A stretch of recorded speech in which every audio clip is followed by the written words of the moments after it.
Hello दोस्तों, स्वागत है आपका अपने YouTube channel Rakesh sir physics में। आज हम डिस्कस करने जा रहे हैं विद्युत द्विध्रुव की निरक्षीय रेखा पर विद्युत क्षेत्र की तीव्रता।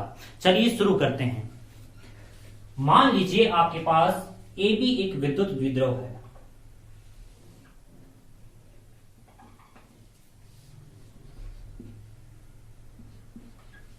A पर -q आवेश उपस्थित है और B पर +q आवेश उपस्थित है और इस द्विध्रुव की जो लंबाई है वो है 2l और इस द्विध्रुव का जो मध्य बिंदु है उसे बोला है हमने O। तो ये जो लेंथ हो गई वो हो गई स्मॉल l और ये वाली लेंथ हो गई स्मॉल l। अब देखिए द्विध्रुव की निरक्षीय स्थिति का मतलब क्या है उसको समझते हैं। ध्यान से सुनिएगा। द्विध्रुव के मध्य बिंदु O से गुजरने वाली तथा अक्षीय रेखा के लंबवत अक्ष को हम क्या बोलते हैं? निरक्ष बोलते हैं। क्या बोलते हैं? निरक्ष बोलते हैं। द्विध्रुव के केंद्र O से गुजरने वाली तथा अक्षीय रेखा के लंबवत गुजरने वाली अक्ष क्या कहलाती है? निरक्षीय रेखा कहलाती है। मान लीजिए O से स्मॉल r दूरी पर कोई बिंदु P है। इस P पर हमें विद्युत क्षेत्र की तीव्रता ज्ञात करनी है। तो इसके लिए हम क्या करते हैं? सबसे पहले A को P से मिलाइए, फिर B को P से मिलाइए,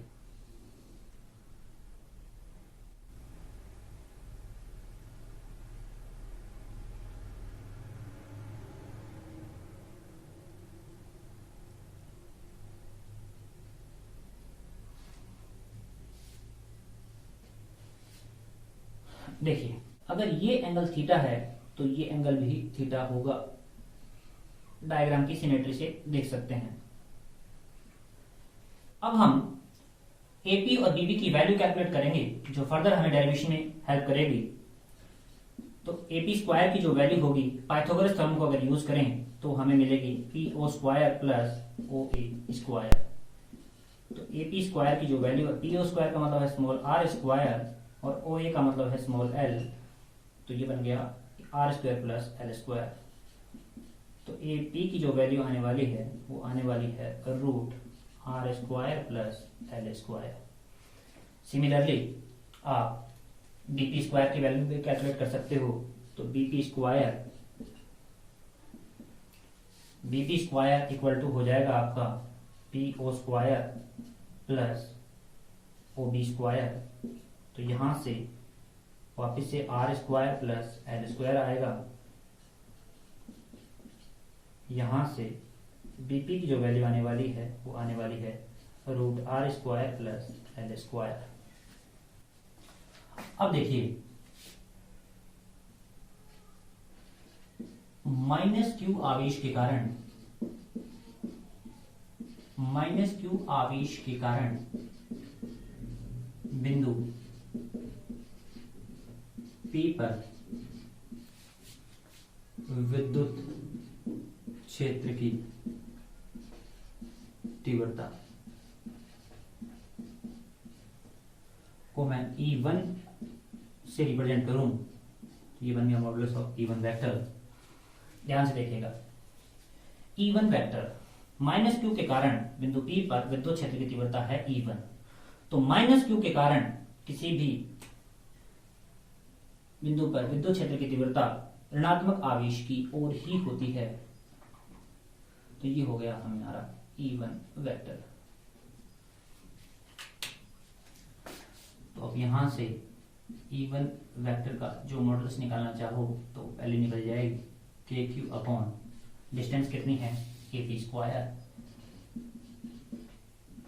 और AP की वैल्यू कितनी है r square plus l square का रूट, ये आ गया आपका r square plus l square और ये होगा इसका स्क्वायर। तो अल्टीमेटली आपको वैल्यू मिलने वाली है KQ upon r square plus l square. अगर हम बात करें डायरेक्शन की तो आप कह सकते हो P से A की ओर, P से A की ओर। Equation number 1। अब हम कैलकुलेट करते हैं प्लस क्यू आवेश के कारण बिंदु P पर विद्युत क्षेत्र की तीव्रता।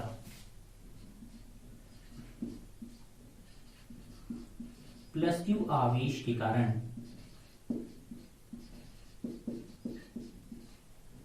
बिंदु P पर विद्युत क्षेत्र की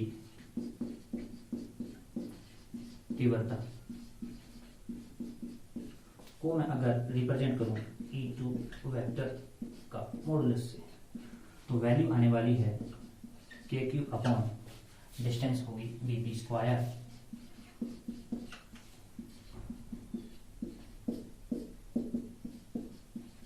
BP की वैल्यू पुट कर दीजिए यहां से R square plus L square,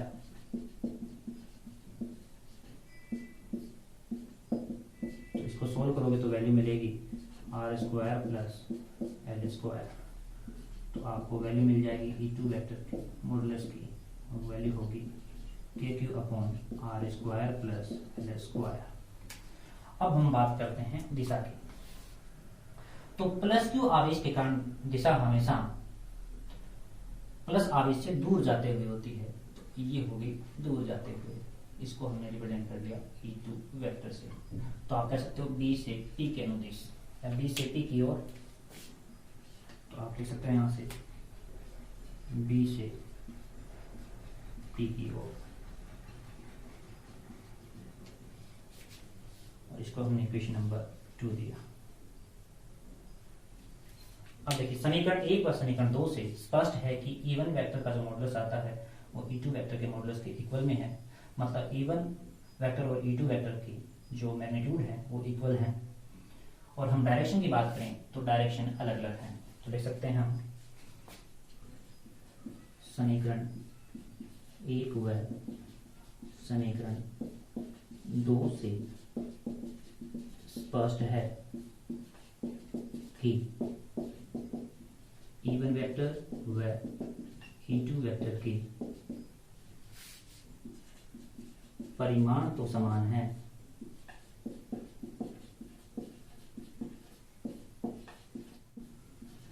परंतु दिशाएं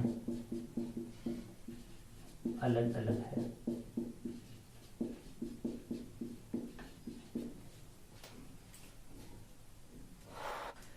माइनस क्यू आवेश के कारण विद्युत क्षेत्र की तीव्रता बिंदु P पर E1 वेक्टर है, B के कारण विद्युत क्षेत्र की तीव्रता E2 वेक्टर है।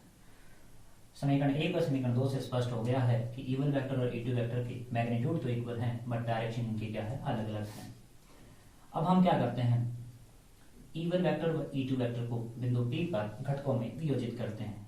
इसके लिए हम एक अक्ष बनाते हैं, और ये रही हमारी अक्ष। देखिए ये एंगल अगर थीटा है तो ये एंगल थीटा होगा, क्योंकि ये एकांतर कोण है। अब देखिए E1 को हम घटकों में वियोजित करते हैं, तो जिसके साथ थीटा एंगल होता है उसके साथ कोस जाता है, तो यहां पर आ गया आपका E1 cos और थीटा, और E1 cos थीटा के परपेंडिकुलर डायरेक्शन में आपका होगा E1 sin थीटा। अब हम बात करते हैं E2 वेक्टर की। E2 वेक्टर को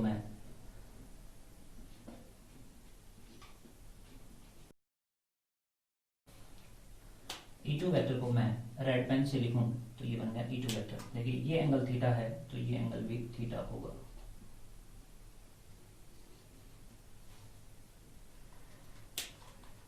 तो E2 को हम घटकों में विभाजित करें, इसके लिए हमें इस लाइन को एक्सटेंड करना पड़ेगा।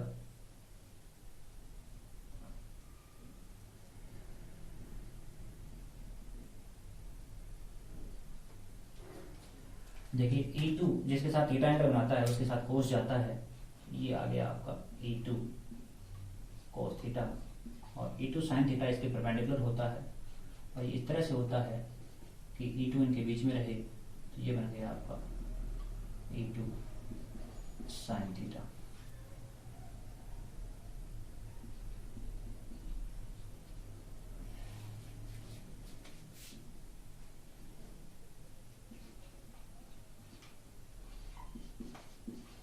डायग्राम से चीज क्लियर है, डायग्राम से चीज क्लियर है कि E1 साइन थीटा और E2 साइन थीटा दोनों का परिमाण तो समान है, परंतु इनकी दिशाएं एक दूसरे के विपरीत हैं, इसलिए वो एक दूसरे के प्रभाव को क्या कर देंगे, खत्म कर देंगे। तो बिंदु P पर E2 साइन थीटा और E1 साइन थीटा एक दूसरे को खत्म कर रहे हैं। अब देखिए इन तीव्रताओं का क्षैतिज घटक की अगर बात करें तो क्षैतिज घटक आपका E1 cos थीटा है और E2 का E2 cos थीटा है। दोनों घटक एक ही दिशा में हैं, इसलिए दोनों परस्पर मिलकर परिणामी विद्युत क्षेत्र की तीव्रता का निर्माण करेंगे और परिणामी विद्युत क्षेत्र की जो तीव्रता होगी बिंदु P पर परिणामी विद्युत क्षेत्र की तीव्रता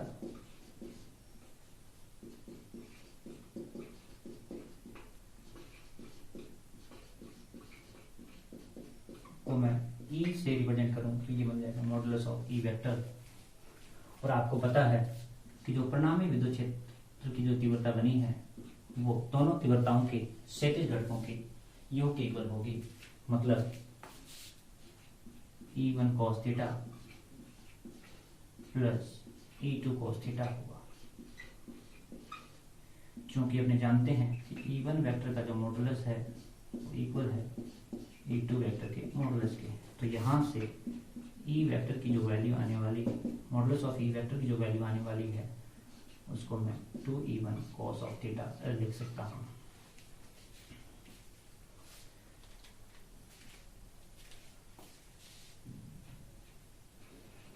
E1 की अगर वैल्यू पुट करूँ तो E1 की वैल्यू हो जाएगी KQ upon R square plus L square,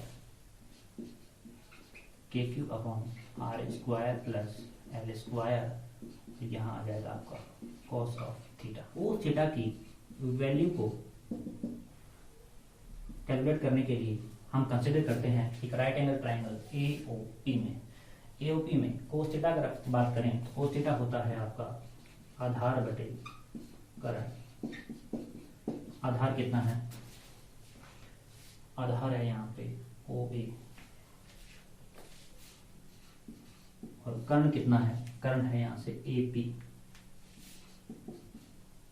तो यहाँ से OA की वैल्यू कितनी होगी, OA की वैल्यू होगी स्मॉल l और AP की वैल्यू कितनी होगी, तो वैल्यू होगी R square plus L square का root.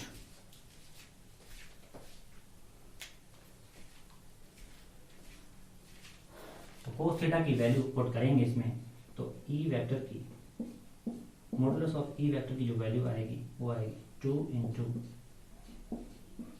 KQ upon R square plus L square into cos theta की वैल्यू कितनी आ गई, स्मॉल l अपॉन, इसको मैं लिख सकता हूँ R square plus L square की पावर 1/2।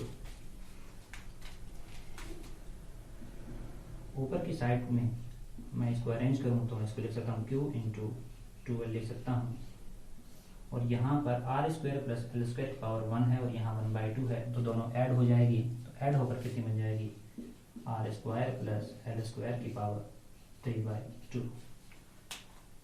ये आ गया आपका मॉडुलस ऑफ E वेक्टर।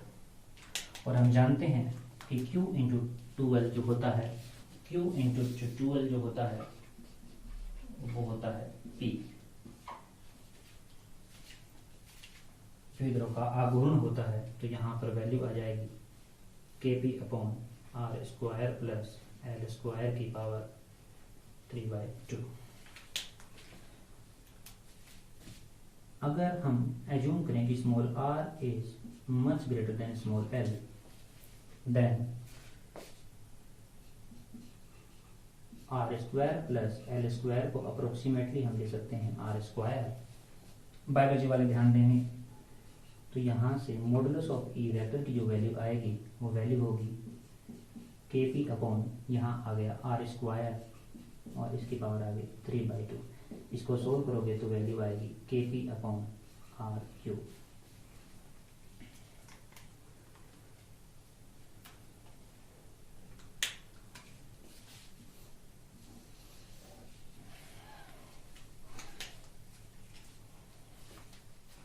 यहां तक आप नोट करने के लिए स्क्रीनशॉट ले सकते हैं। लास्ट में जो रिजल्ट मिला अपने को वो मिला ई वेक्टर इक्वल टू के पी अपॉन आर क्यू। अगर मैं बात करूं वेक्टर फॉर्म में, अगर मैं वेक्टर फॉर्म की अगर बात करता हूं तो मुझे लिखना पड़ेगा ई वेक्टर, अपने पास मैग्नीट्यूड तो है डायरेक्शन देने के लिए। देखिए चूंकि अपने को पता है p एक वेक्टर क्वांटिटी होती है तो p भी वेक्टर लगा दिए। बट डायग्राम को ध्यान से देखोगे तो आपको नजर आएगा कि परिणामी विद्युत क्षेत्र की तीव्रता इस दिशा में है और p वेक्टर की जो दिशा होती है वो ऋणात्मक आवेश से धनात्मक आवेश की ओर होती है। इसलिए स्पष्ट है कि इन दोनों की दिशाएं क्या है, परस्पर विपरीत है। इसलिए यहाँ पर माइनस साइन पुट करते हैं आर क्यू। यहां से दो चीजें क्लियर है, ई वेक्टर की जो डायरेक्शन होगी वो हमेशा पी वेक्टर की विपरीत दिशा में है। दूसरी बात, ई जो होगा वो इनवर्सली प्रोपोर्शनल होगा आर क्यूब के।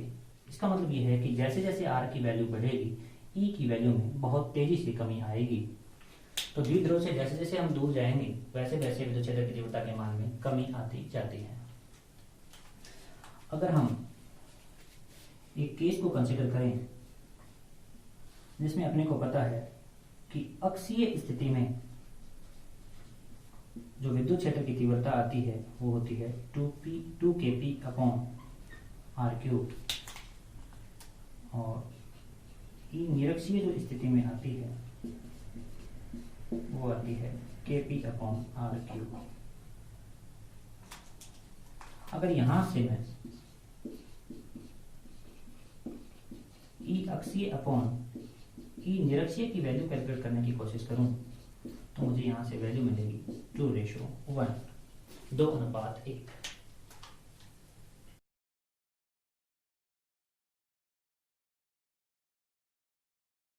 अब हम डिस्कस करेंगे समरूप विद्युत क्षेत्र में रखे द्विध्रुव पर लगने वाले बल और बल आघूर्ण के बारे में। चलिए शुरू करते हैं। समरूप विद्युत क्षेत्र को प्रदर्शित करने के लिए बल रेखाएं परस्पर समानांतर एवं समान दूरी पर स्थित होती है।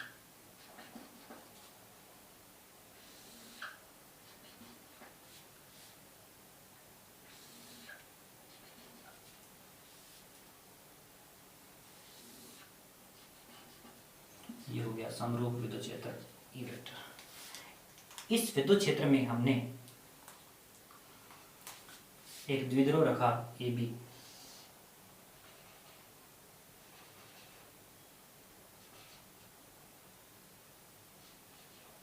ए पर -q आवेश है और बी पर +q आवेश, और हमें पता है कि +q आवेश पर जो बल लगता है वो विद्युत क्षेत्र की दिशा में लगता है। ध्यान से सुनिएगा, विद्युत क्षेत्र में रखे किसी धनात्मक आवेश पर जो बल लगता है वो बल हमेशा बाह्य विद्युत क्षेत्र की दिशा में होता है, और उसका जो फॉर्मूला होता है वो होता है F = QE। क्योंकि आपको पता है विद्युत क्षेत्र की तीव्रता की डेफिनेशन जो थी वो थी E vector = F vector upon Q। तो यहाँ से F वेक्टर इक्वल टू कितना आ जाएगा, QE वेक्टर। ठीक इसी तरीके से -q आवेश पर जो विद्युत क्षेत्र के कारण जो बल लगेगा वो विद्युत क्षेत्र की दिशा के विपरीत लगेगा, और ये हो गया आपका इस दिशा में बल। यहां से एक चीज क्लियर है कि द्विध्रुव के दोनों आवेशों पर लगने वाले बल के परिमाण तो समान है परंतु इनकी दिशाएं विपरीत है और इनकी क्रिया रेखाएं भी समान नहीं हैं। इसलिए ये जो दोनों बल हैं वो एक कपल का निर्माण करते हैं, एक बल युग्म का निर्माण करते हैं। जो ये बल युग्म होगा वो इस द्विध्रुव को बाह्य विद्युत क्षेत्र की दिशा में संरेखित करने का प्रयास करेगा। कुछ इस तरह से इसको संरेखित करने का प्रयास करेगा। मान लीजिए ये आपका थीटा कोण पर रखा हुआ है, द्विध्रुव बाह्य विद्युत क्षेत्र के साथ में थीटा कोण पर स्थित है। इस डायग्राम को कंप्लीट करते हैं। हम यहाँ से बी से एक परपेंडिकुलर ड्रॉ करते हैं। ये रहा एक परपेंडिकुलर जिसका नाम दिया हमने सी, और हमें पता है कि ये जो लेंथ होगी ये भी वो कितनी होने वाली है, 12 होने वाली है। और अगर मैं एल को डायरेक्शन दूंगा तो जो डायरेक्शन जो होगी वो आपकी कुछ इस तरह से होने वाली है, ए टू बी, माइनस आवेश से प्लस आवेश की ओर। तो अब इस द्विध्रुव पर लगने वाले बल आघूर्ण का मान निकालते हैं। और हम जानते हैं कि बल आघूर्ण का जो फॉर्मूला होता है वो होता है बल गुणा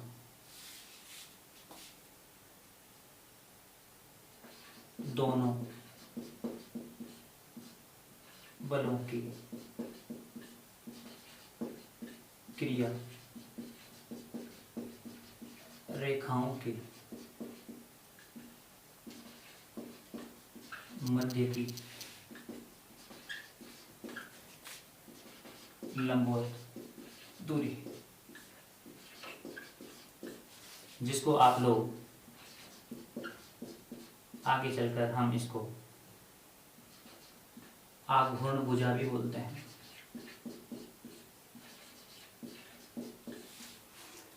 और आपको पता है बल आघूर्ण जो होता है उसको टाउ से रिप्रेजेंट करते हैं। तो ये हो गया बल, और आघूर्ण भुजा कौन सी होगी, दोनों बलों की क्रिया रेखाओं की मध्य की लंबवत दूरी, मतलब आपको BC कैलकुलेट करना है। तो F कितना है, वो है आपका QE, और BC कितना होगा, देखिए यहां से राइट एंगल ट्राइंगल समकोण त्रिभुज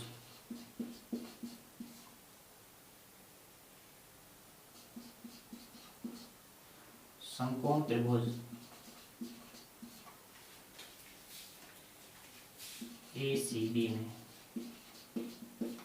समकोण त्रिभुज ACB में आप अप्लाई कीजिए sine theta. Sine theta equal to होता है लंब अपॉन कर्ण। तो लंब कितना है यहाँ पे, लंब है आपका BC, और कर्ण कितना है यहाँ पर AB। तो यहाँ पर BC की वैल्यू कितनी आ जाएगी, वो आ जाएगी AB साइन थीटा। और आपको पता है AB की वैल्यू कितनी है, 12 है, ये आ गया 12 साइन थीटा। तो BC की वैल्यू इसमें पुट करते हैं तो टो की जो वैल्यू निकल के आती है वो आती है टो इक्वल टू QE, और यहाँ से आ गया 12 साइन थीटा। अगर इसको मैं अरेंज करूं तो क्या मैं इसको ऐसा लिख सकता हूं, तो आपका जवाब होगा जी सर, ऐसा लिख सकते हैं आप। और आपको पता है Q इंटू 12 जो होता है वो आपका द्विध्रुव आघूर्ण होता है। तो आपका टो इक्वल टू कितना आ गया, PE साइन थीटा। ये आ गया आपका फॉर्मूला। अगर मैं बात करूं वेक्टर फॉर्म की, इन वेक्टर फॉर्म, तो टो वेक्टर की जो वैल्यू दी जाती है वो दी जाती है P क्रॉस E वेक्टर। ध्यान से सुनिएगा, बायोलॉजी वाले ध्यान दें कि टो वेक्टर की वैल्यू होगी वो P क्रॉस E होगी, और टो की जो डायरेक्शन होगी वो राइट हैंड रूल से दी जाएगी। आपके पास में टो वेक्टर की वैल्यू है P क्रॉस E। अब हम इसकी डायरेक्शन का खेल समझते हैं। वेक्टर फॉर्म को समझना है तो सबसे पहले यहाँ पर P वेक्टर की डायरेक्शन कुछ होगी ये, और E वेक्टर की डायरेक्शन है ये। तो यहाँ से क्लियर हो गया कि P और E के बीच में एंगल कितना है, थीटा है। तो अगर ये आपका E वेक्टर है तो P वेक्टर इसके साथ में थीटा एंगल पर होगा।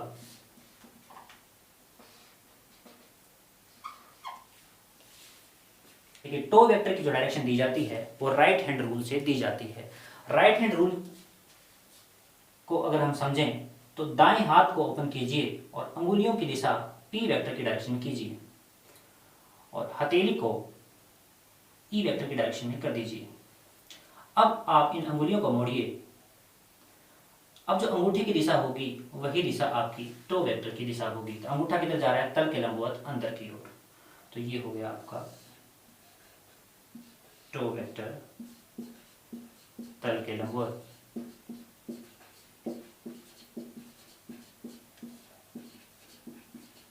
अंदर की ओर। ध्यान से समझिएगा, इस रूल को दोबारा समझ लीजिए। राइट हैंड को ओपन कीजिए इस तरह से और इसको आप पी वेक्टर की डायरेक्शन में लेके जाइए। उसके बाद हथेली की दिशा कुछ इस तरह से कर लीजिए ई वेक्टर की डायरेक्शन में। अब आप पी क्रॉस ई करना चाहते हैं तो पी से ई की ओर नेचुरली फिंगर्स को हम फोल्ड करते हैं। तो थंब की जो डायरेक्शन आई है वही डायरेक्शन आपकी टो वेक्टर की डायरेक्शन होगी। तो टो वेक्टर की डायरेक्शन हो रही है तल के लंबवत अंदर की ओर। तो ये हो गया हमारे लगने वाले बल आघूर्ण की दिशा।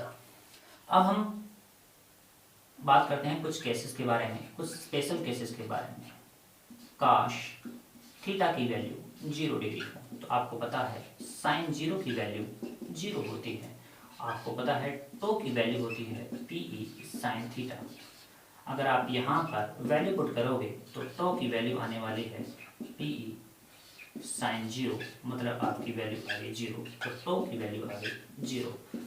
तो आप ध्यान से समझिएगा, यहाँ थीटा की वैल्यू 0 का मतलब है पी वेक्टर और ई वेक्टर की दिशा एक ही है। मतलब पी वेक्टर और ई वेक्टर एक ही दिशा में कार्यरत हैं।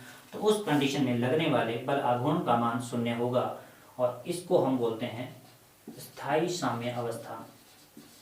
स्थायी साम्य अवस्था। अब हम बात कंसिडर करते हैं सेकंड केस को, केस नंबर 2। काश थीटा की वैल्यू हो 90 डिग्री और हमें पता है साइन 90 की जो वैल्यू होती है वो होती है 1 और हम जानते हैं कि टो का जो फॉर्मूला आता है वो आता है पी साइन थीटा। अगर हम यहाँ पर थीटा की वैल्यू पुट करते हैं तो आपको वैल्यू मिलने वाली है P sine 90 that is equal to P. और इसका मतलब यहाँ पर टो की वैल्यू मैक्सिमम मिलेगी आपको और वो वैल्यू होगी पी होगी। इस कंडीशन को बोलते हैं अस्थायी साम्य अवस्था। अस्थायी साम्य अवस्था, क्योंकि इस कंडीशन में बल आघूर्ण लगेगा और बल आघूर्ण की वजह से जो द्विध्रुव होगा वो अनस्टेबिलिटी में आ जाएगा।